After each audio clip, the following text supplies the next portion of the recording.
నమస్తే. ఈరోజు మాజీ ముఖ్యమంత్రి జగన్మోహన్ రెడ్డి గారు గుంటూరు మిర్చి యార్డుకు వచ్చి పతనమైనటువంటి మిర్చి ధర వల్ల నష్టపోతున్నటువంటి రైతాంగాన్ని డైరెక్ట్గా పరామర్శించి వారి బాధలు తెలుసుకోవాలి అనే ఉద్దేశంతో పర్యటించనున్నారు. ఈరోజు 9:30-10 మధ్యకాలంలో ఆయన మిర్చి యార్డుకు వస్తారు. అక్కడ రైతులతో ఇంటరాక్ట్ అవుతారు. ఆ తరువాత వెళ్తారు.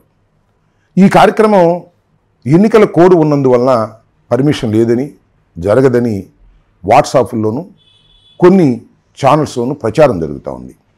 అది వాస్తవం కాదని చెప్పేందుకు నేను ఈ వీడియో చేస్తున్నాను. కృష్ణా జిల్లా, గుంటూరు జిల్లాల్లో ఎమ్మెల్సీ ఎన్నికలు జరుగుతున్నమాట వాస్తవం. ఎమ్మెల్సీ కోడ్ కూడా ఉన్నది, ఎన్నికల కోడ్ కూడా. కానీ మోడల్ కోడ్ ఆఫ్ కాండక్ట్కి ఈ పర్యటన ఏ విధంగానూ విరుద్ధం కాదు, పర్మిషన్ తీసుకోవాల్సినటువంటి అవసరం కూడా లేదు అని మీ ద్వారా అధికారులకు అదేవిధంగా ప్రజలకు తెలియచేస్తున్నాను. యాజ్ ఇట్ ఈజ్గా ఇవాళ ప్రోగ్రాం జరుగుతుంది.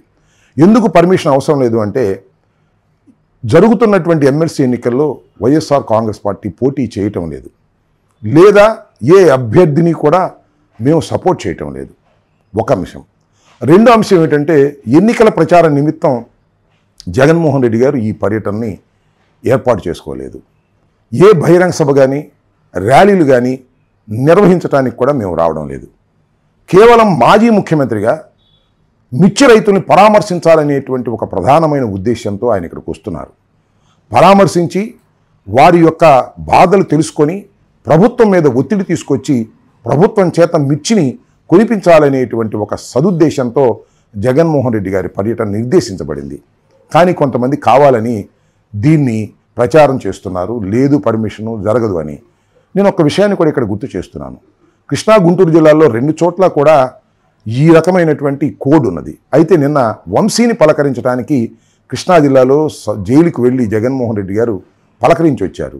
అప్పుడు పోలీస్ బందోబస్తు అంతా ఇచ్చారు. జనం కూడా వచ్చినప్పుడు వాళ్ళని కంట్రోల్ చేసే ప్రయత్నం కూడా పోలీసులు చేశారు.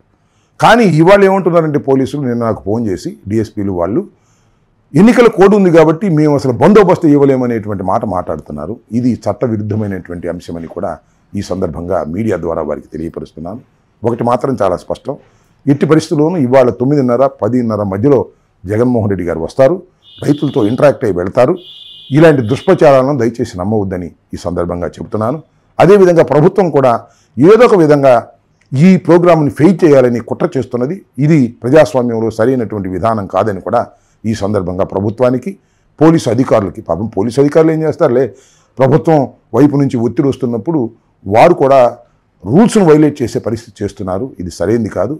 మాజీ ముఖ్యమంత్రి వస్తున్నప్పుడు తప్పనిసరిగా మీ బాధ్యతను మీరు నిర్వహించవలసింది ఉంది అనేది పోలీసు యంత్రాంగం కూడా తెలుసుకోవాలని ఈ సందర్భంగా నేను తెలియపరుస్తున్నాను. ధన్యవాదాలు.